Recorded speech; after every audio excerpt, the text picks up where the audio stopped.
Hi friends, welcome to Kalai's kitchen gallery. எல்லோருக்கும் இந்த நாள் ரொம்ப சந்தோஷமானதா, ஆரோக்கியமானதா, ரொம்ப ஜாலியான டேவாக இருக்கும்னு நான் நம்புகிறேன். இப்போ ரீசெண்ட் டைம்ஸில் என்னால் கன்சிஸ்டன்ஸாக வீடியோ போட முடியல அப்படின்னாலும் கான்ஸ்டண்ட்டாக சப்போர்ட் பண்ணுற ஒவ்வொருத்தருக்கும் என்னுடைய கோடி நன்றிகளை நான் தெரிவிச்சுக்கிறேன். ஃப்யூச்சரில் கண்டிப்பாக கன்சிஸ்டண்ட்டாக வீடியோ போட நான் கண்டிப்பாக ட்ரை பண்ணுறேன். காணும் பொங்கலுக்கான ஒரு சிறப்பான விருந்து சாப்பாடோட இன்றைக்கி வீடியோக்குள்ளே போகிறதுக்கு முன்னாடி நம்ம சேனலில் ஃபர்ஸ்ட் டைம் பார்க்குறவங்க மறக்காமல் கலைஸ் கிச்சன் கேலரியை சப்ஸ்கிரைப் பண்ணிக்கோங்க. சப்ஸ்கிரைப் பண்ணும்போது பக்கத்தில் இருக்கிற பெல் நோட்டிஃபிகேஷனை கிளிக் பண்ணி அதில் ஆல்ரெடியும் சேர்த்து ப்ரெஸ் பண்ணிக்கோங்க. அப்போ தான் நான் போடுற வீடியோஸ் உங்களுக்கு உடனே கிடைக்கும். நம்ம அந்த பொங்கல் விருந்து சாப்பாடு ஸ்பேர் பார்ட்ஸ் சமையல்னு கூட சொல்லலாம். நார்மலாக ஒரு விருந்து அப்படின்னா மட்டன் இருக்கும், சிக்கன் இருக்கும், ஃபிஷ் இருக்கும். அது எல்லாத்தோட ஸ்பேர் பார்ட்ஸை தான் நம்ம இந்த பொங்கலுக்கு ஒரு ஹெல்த்தியான ஒரு விருந்தாக நம்ம செய்ய போகிறோம். நம்மளுடைய பாடி ஹெல்த்தாக இருக்கணும் அப்படின்னா கண்டிப்பாக இந்த ஸ்பேர் பார்ட்ஸ் எல்லாமே ரொம்ப யூஸ்ஃபுல்லாக இருக்கும். இந்த ஸ்பேர் பார்ட்ஸ்லாம் எப்போ கிடைக்குமோ கிடைக்காதோ தெரியாது. பட் பொங்கல் டைமில் கண்டிப்பாக நிறைய ஆடுலாம் வெட்டுவாங்க. அதனால அந்த டைமில் நம்மளுக்கு பஞ்சமே இல்லாமல் எல்லா மட்டன் ஷாப்லேயுமே கிடைக்கும். நம்ம இன்றைக்கி ஃபஸ்ட்டு செய்ய போகிறது ஒரு ஆட்டுக்கால் சூப் தான். குக்கரில் கொஞ்சமாக நல்லெண்ணெய் சேர்த்துட்டு சின்ன வெங்காயம் கண்டிப்பாக ட்ரை பண்ணுங்கள். தை மாதம் பறந்துச்சு அப்படிங்கிறதுனால சின்ன வெங்காயம் கொஞ்சம் சீப்பாகவே நம்மளுக்கு கிடைக்கிது. அதுக்கப்புறம் ஒரு கை தக்காளி, இந்த ரெண்டும் சேர்த்து நல்லா வதக்கி விட்டுக்கோங்க. அதோடைய லைட்டாக குழஞ்சு வர ஸ்டேஜ் முடிய வதக்கி விட்டுக்கோங்க. இப்போ அதில் ஆல்ரெடி நான் க்ளீன் பண்ணி வச்சுருக்கேன் ஆட்டுக்காலை நல்லா கத்தி வச்சு சுரண்டி க்ளீன் பண்ணிக்கோங்க. மஞ்சத்தூளில் கொஞ்சம் நேரம் ஊறவும் போட்டுக்கோங்க. அதுக்கப்புறம் இந்த மாதிரி எடுத்து குக்கரில் ஆட் பண்ணிவிட்டு ஒரு ஸ்பூன் இஞ்சி பூண்டு விழுதும் சேர்த்துக்கலாம். இப்போ கொஞ்சமாக மஞ்சத்தூள் சேர்த்துக்கலாம். அதுக்கப்புறம் கொஞ்சமாக இடிக்காத முழு மிளகு நான் சேர்த்துருக்கேன். கொஞ்சமாக ஜீரகம், நீங்கள் மிளகை இடிச்சும் கூட சேர்த்துக்கலாம். நல்லா அடுப்பை ஃபுல் ஃப்ளேமில் வச்சு நல்லா கலரி கொடுத்துக்கோங்க. அந்த ஆட்டுக்கால் நல்லா சூடு ஏறுற முடிய அந்த இஞ்சி பூடில் நல்லா மிக்ஸ் ஆகட்டும். அதுக்கப்புறமா நீங்கள் குக்கரில் எந்த அளவுக்கு தண்ணி வச்சா உங்கள் குக்கர் பொங்கி வழியாதோ அந்த அளவுக்கு தண்ணி வச்சுக்கோங்க. சூப் நிறைய கிடைக்கணும் அப்படிங்கிறதுக்காக ஃபஸ்ட்டே நிறைய தண்ணி ஆட் பண்ண வேண்டாம். கொஞ்சமாக வேக வச்சுட்டு நம்ம ஃபைனலாக அந்த சூப்பை எப்படி நிறைய ஆக்குறதுன்னு நான் சொல்கிறேன். இப்போ குக்கரை விசில் போட்டு ஒரு 7லேருந்து 8 விசில் நல்லா ஃபுல் ஃப்ளேம் வச்சுருங்க. குக்கர்லேருந்து பொங்கி விளைஞ்ச அடுப்பு ஃபுல்லாக செதறாமல் இருக்கிறதுக்காக நான் இந்த மாதிரி ஒரு பிடிமனையை எடுத்து அதுக்கு மேலே நான் வச்சுருவேன். இந்த மாதிரி சின்ன சின்ன ட்ரிக்ஸ் நம்ம ஃபாலோ பண்ணும் போது நம்மளுக்கு கிச்சன், அதாவது குக்கிங் எல்லாம் முடிஞ்சதுக்கு அப்புறம் இருக்கிற ஒர்க்கு நம்மளுக்கு ரொம்பவே கம்மியாகும். அடுப்பு ஃபுல்லாக செதறி அந்த பின்னாடி இருக்கிற டைல்ஸ் ஃபுல்லாக செதறி இருந்துச்சு அப்படின்னா அதை துடைக்கிறதும் நம்ம தான் இல்லையா. இப்போ சைட் பை சைடு இன்னொரு சைட் டிஷ் ரெசிபின்னு கூட சொல்லலாம். ஆட்டு மண்ணீரல், அதாவது சுவரொட்டின்னு சொல்கிறாங்க, கோட் ஸ்ப்ளீன்னு சொல்கிறாங்க. இந்த மாதிரி பேரில் நம்ம ஊரில் எல்லாமே சொல்லிகிட்டு இருக்காங்க. கடாயில் கொஞ்சமாக தண்ணி ஊற்றி தேவையான அளவு மஞ்சத்தூள், ஒரு 4-5 துண்டு இஞ்சி, ஒரு அரை பீஸ் பச்சை மிளகா, ஒரு அரை லெமன் எல்லாத்தையுமே சேர்த்து இந்த தண்ணியோடு போட்டு ஏன் செய்கிறோம் அப்படின்னா இதில் இருக்கிற பச்சை வாடை, அந்த ஒரு ஸ்மெல் நம்மளுக்கு சில பேருக்கு பிடிக்காது, ஒரு சிலருக்கு ரொம்பவே பிடிக்கும். என்ன மாதிரி அந்த பிளட்டோட ஸ்மெல் பிடிக்காதவங்க கண்டிப்பாக இந்த மாதிரி ட்ரை பண்ணி பாருங்கள். ரொம்பவே விருப்பமாக சாப்பிட்லாம். இதை போட்டு நல்லா கொதிக்க வச்சிடலாம். கரெக்டாக 4 மினிட்ஸ் இது குக் ஆனால் போதும். ரொம்ப ஓவர் குக் ஆகிடுச்சு அப்படின்னா ரொம்ப ரஃப்பாக ஆகிடும். அது கொதிக்க ஆரம்பிக்கிறதுலேருந்து கரெக்டாக 4 மினிட்ஸ் நீங்கள் டைம் கால்குலேட் பண்ணிக்கோங்க. இந்த ரெசிபி நான் ஆல்ரெடி இன்ஸ்டாகிராமில் போட்டேன். நிறைய பேர் ரொம்ப சூப்பராக இருக்குது, நாங்கள் ட்ரைலாம் பண்ணோன்னு சொல்லி எனக்கு கமெண்ட் போட்டாங்க. ஒரு சிலர் டவுட், இந்த மாதிரி தண்ணியில் கொதிக்க வைக்கும் போது சத்து எல்லாமே போயிடாதான்னு சொல்லி கேட்டாங்க. அந்த தண்ணியோட கலர் சேஞ்ச் ஆகிறது கெமிக்கல் ரியாக்ஷன். நம்ம லெமன், அதாவது இஞ்சி எல்லாம் போட்டிருக்கிறதுனால அதனால தான் அந்த தண்ணியோட கலர் சேஞ்ச் ஆச்சே ஒழிஞ்சு இதுலேருந்து எந்த ஒரு இதுவுமே வெளியில் நம்மளுக்கு வேஸ்ட் ஆகலை. இது உள்ளே இருக்கிறது ஒன்லி பிளட்டு தான். அந்த பிளட் எல்லாமே வேக வைக்கும் போது கிளாட் ஆகிக்கும். அதனால நம்மளுக்கு இதுலேருந்து எந்த சத்துமே போகாது. கரெக்டாக 4 மினிட்ஸ் கழித்து நம்ம தனியாக எடுத்து ஒரு பிளேட்டில் வச்சிடலாம். இப்போ திரும்பவும் அதே கடாயில் கொஞ்சமாக எண்ணெய் ஊற்றி ஸ்பைசஸாக இந்த மாதிரி நல்லா பொடி பண்ணி வச்சுக்கோங்க. ஒரு 4-5 பல்லு பூண்டை இடித்து சேர்த்துக்கோங்க. கொஞ்சமாக பச்சை மிளகா, தேவையான அளவு சின்ன வெங்காயம் எல்லாத்தையும் சேர்த்து நல்லா செவக்க வறுத்து விட்டுக்கலாம். சின்ன வெங்காயம் எந்த அளவுக்கு செவக்குதோ அந்த அளவுக்கு டேஸ்ட் ரொம்பவே சூப்பராக இருக்கும். இந்த வீடியோ பார்க்குறவங்க கண்டிப்பாக வந்து ஜென்ஸாக இருந்தீங்க அப்படின்னா கண்டிப்பாக வீட்டில் இருக்கிற விமன்ஸ்க்கு வந்து கண்டிப்பாக வாங்கி கொடுங்க. ஒரு மந்த்லி ட்வைஸ் ஆர் த்ரைஸ் வாங்கி கொடுத்தீங்க அப்படின்னா அவங்க வந்து ரொம்ப ஹெல்த்தியாகவே இருப்பாங்க. உங்கள் குடும்பம் வந்து இன்னுமே வந்து ரொம்ப பேலன்ஸ்டாக ரொம்ப ஹெல்த்தியான ஃபேமிலியாக வந்து ரன் ஆகுறதுக்கு உமன்ஸ் தான் காரணம் இல்லையா? அதனால் கண்டிப்பாக வந்து அவங்கள மறந்துடாதீங்க. இப்போ கொஞ்சமாக தக்காளி இஞ்சி பூண்டு விழுது போட்டு நல்லா பச்சை வாசனை போகிற முடிய நல்லா வந்து வதக்கி விட்டுக்கலாம். இப்போ இதில் தேவையான அளவு கல்லுப்பு சேர்த்துக்கலாம். கல்லுப்பு சேர்த்த உடனே பார்த்தீங்கன்னா அந்த தக்காளி எல்லாமே வந்து நல்லா ஸ்மாஷ் ஆகிடும். நான் இதில் எக்ஸ்ட்ராவாக எந்த வாட்டருமே சேர்க்கலை. நீங்கள் குழம்பு மாதிரி செய்ய போகிறீங்க அப்படின்னா கண்டிப்பாக வந்து நீங்கள் தண்ணி கூட சேர்த்துக்கலாம். இப்போ இதில் கொஞ்சமாக மிளகாத்தூள், தேவையான அளவு மல்லித்தூள், மற்றபடி எக்ஸ்ட்ரா எந்த ரேரான ஸ்பைசஸ்லாம் எதுவுமே வந்து நம்ம சேர்க்கலை. நம்ம ஸ்டார்டிங்கில் சேர்த்த பட்டை கிராம்பு சோம்பை வந்து எப்போதுமே இடித்து வச்சுக்கிட்டீங்க அப்படின்னா அதை வந்து சாப்பாட்டிலேருந்து யாருமே வந்து தனியாக ஒதுக்க மாட்டாங்க. அது வந்து உள்ளே போனாலே வந்து நம்மளுக்கு நல்ல வந்து டைஜஷனுக்கு வந்து ஹெல்ப்ஃபுல்லாக இருக்கும்.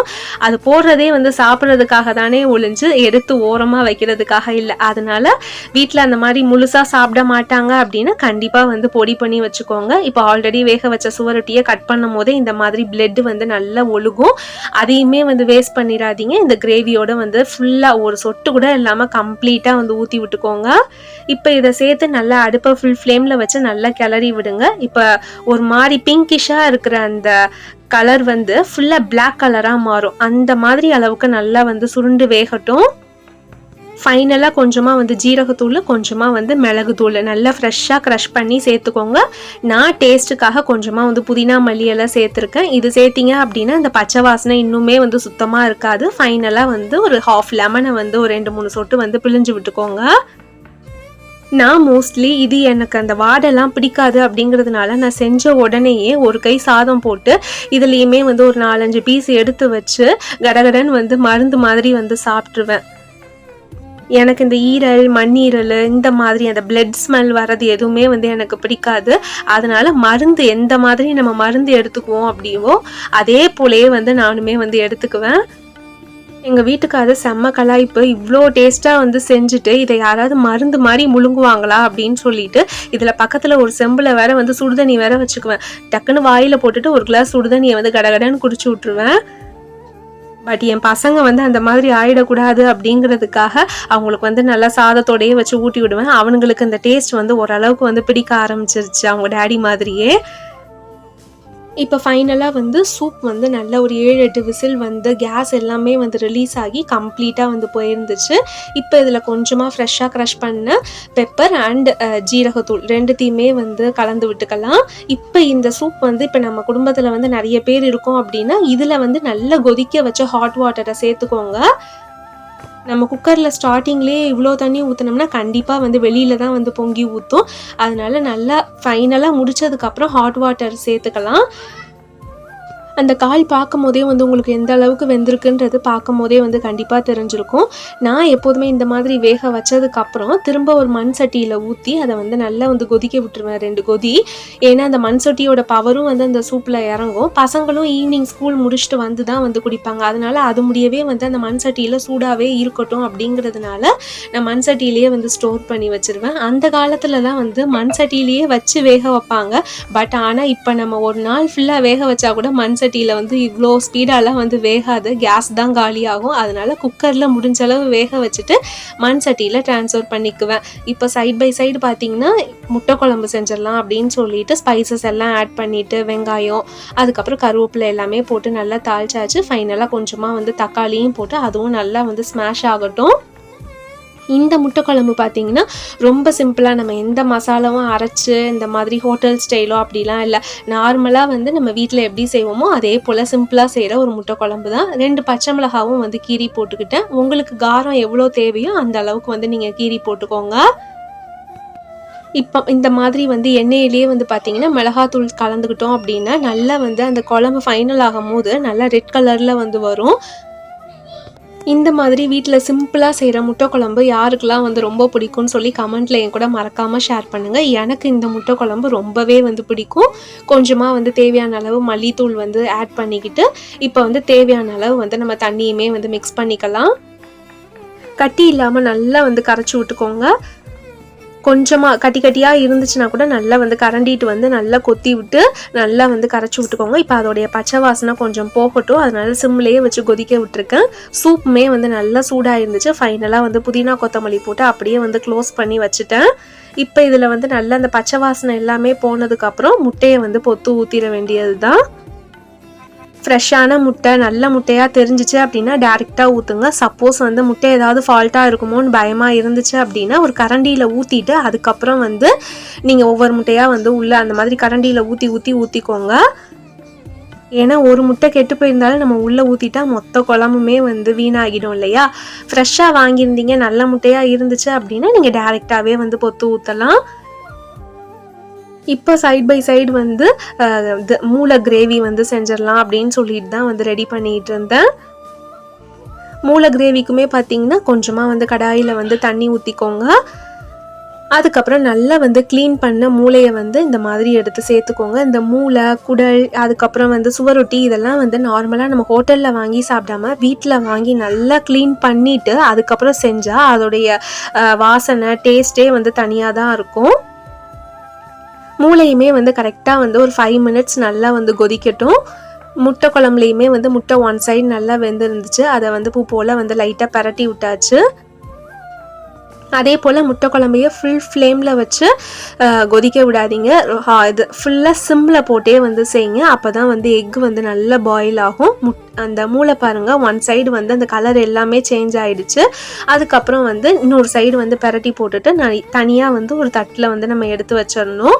அது லைட்டாக ஒரு 5 மினிட்ஸ் வந்து நல்லா ஆறுனதுக்கப்புறம் அதை வந்து ஒரு குட்டி குட்டி பீசஸாக வந்து நீங்கள் எந்த சைஸில் சாப்பிடணும்னு நினைக்கிறீங்களோ அந்த சைஸில் வந்து கட் பண்ணி விட்டுக்கலாம். எனக்கு தெரிஞ்ச மட்டன், சிக்கன், ஃபிஷ் எல்லாம் வந்து பசங்களுக்கு கொடுக்கறத விட இந்த மாதிரி ஐட்டம்ஸ் வந்து கொடுக்கறது எனக்கு ரொம்ப ஈஸியாக இருந்துச்சு. ஏன்னா இதில் முள், எலும்பு இதெல்லாம் இல்லை பார்த்தீங்களா. அதனால் பேசாமல் ஒரு பிளேட்டில் போட்டு கொடுத்தோம்னா பயப்படாமல் நம்மளுமே வந்து இருக்கலாம்.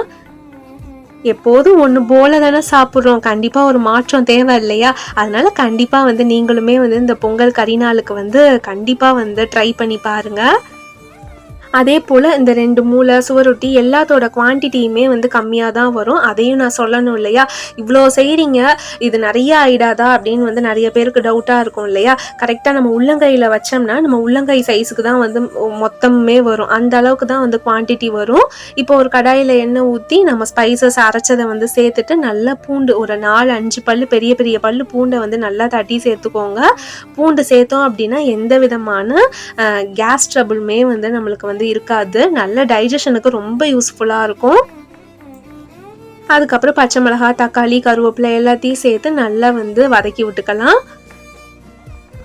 அது கொஞ்சம் ஹாஃப் குக் ஆனதுக்கப்புறம் ஒரு கை நிறைய வந்து சின்ன வெங்காயம் சேர்த்துக்கலாம்.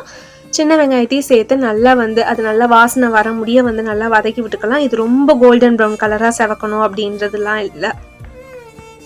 அது குக் ஆகிற கேப்பில் முட்டை குழம்புமே வந்து செம்மையாக வந்து ரெடி ஆகிட்டு அவ்வளோதான். நல்லா கிளறி விட்டுட்டு ஃபைனலாக வந்து கொத்தமல்லி தூவி விட்டு இறக்கணும்னா சூப்பரான முட்டை குழம்பு வந்து செம்மையாக ரெடி ஆகிடும். எனக்கு தெரிஞ்சதில் இன்றைக்கி செஞ்சதுலேயே எனக்கு ரொம்ப ரொம்ப ஃபேவரட் பார்த்திங்கன்னா இந்த முட்டை குழம்பு தான். மற்றது எல்லாமே எங்கள் வீட்டுக்காருக்கு பயந்துக்கிட்டு திட்டுவாரே, வாங்கிட்டு வந்துட்டாரே அப்படின்னு சொல்லிட்டு பயந்து மருந்து மாதிரி தான் வந்து சாப்பிட்டுட்டு இருந்தேன். இந்த வெங்காயம் தக்காளி வதங்கினதுக்கப்புறம் கொஞ்சமாக வந்து இஞ்சி பூண்டு விழுதையும் சேர்த்து தேவையான அளவு மிளகாத்தூள், கொஞ்சமாக வந்து மல்லித்தூள் ரெண்டுத்தையும் சேர்த்து நல்லா வந்து கொஞ்சமாக தண்ணி ஊற்றிக்கலாம். ஏன்னா அந்த மசாலா அப்போ தான் வந்து அந்த மூளைக்குள்ளே இறங்கும். இதை வந்து நம்ம ட்ரையாக செஞ்சோம் அப்படின்னா மூளை உள்ளே வந்து இறங்காது. அதனால் இது தண்ணி சேர்த்ததுக்கப்புறம் அடுப்பை வந்து சிம்லேயே போட்டு தேவையான அளவு உப்பு சேர்த்துக்கோங்க. கொஞ்சமாக அந்த மூளையுமே வந்து எடுத்து பூ போல் வந்து வச்சு விட்ருங்க. ஏன்னா மூளையை மட்டும் நம்ம டேரெக்டாக செஞ்சாலோ இல்லை போட்டு ரொம்ப கிளறினாலோ அது வந்து எப்படி சொல்றதுன்னா கொலன்னு ஆகிடும். ஃபைனலாக வந்து பீசஸே வந்து இருக்காது, ரொம்ப தண்ணியாக ஆகிடும். கிரேவி எது மூளை எதுன்னு தெரியாத அளவுக்கு ஆகிடும். ஃபைனலாக மூளை மேலே கொஞ்சமாக வந்து பெப்பரு, ஜீரகத்தூள் ரெண்டுமே வந்து மேலாக்கில் ஸ்ப்ரிங்கிள் பண்ணி விட்டாச்சு. கொஞ்ச நேரம் அந்த தண்ணி எல்லாமே வற்றினதுக்கப்புறம் ஒரு குட்டி ஸ்பூன், உங்கள்கிட்ட எந்த அளவுக்கு குட்டி ஸ்பூன் எடுத்து திருப்ப முடியுமோ அந்த மாதிரி குட்டி ஸ்பூனாக வச்சு திருப்பி விட்டுருங்க. கரண்டி வச்சு கிண்ட வேண்டாம். ஃபைனலாக கொத்தமல்லி புதினா தூவி விட்டு இறக்கணும்னா சூப்பரான மூளை வந்து செம்மையாக ரெடி ஆகிடும். கண்டிப்பாக பொங்கலுக்கு இந்த 3 ரெசிபியும் ட்ரை பண்ணி பார்த்துட்டு கமெண்ட்டில் எப்படி இருக்குன்னு சொல்லி மறக்காமல் என் கூட ஷேர் பண்ணுங்கள். அனைவருக்கும் எங்கள் குடும்பத்தின் சார்பாக மனமார்ந்த பொங்கல் திருநாள் நல்வாழ்த்துக்கள். தேங்க்ஸ் ஃபார் வாட்சிங்.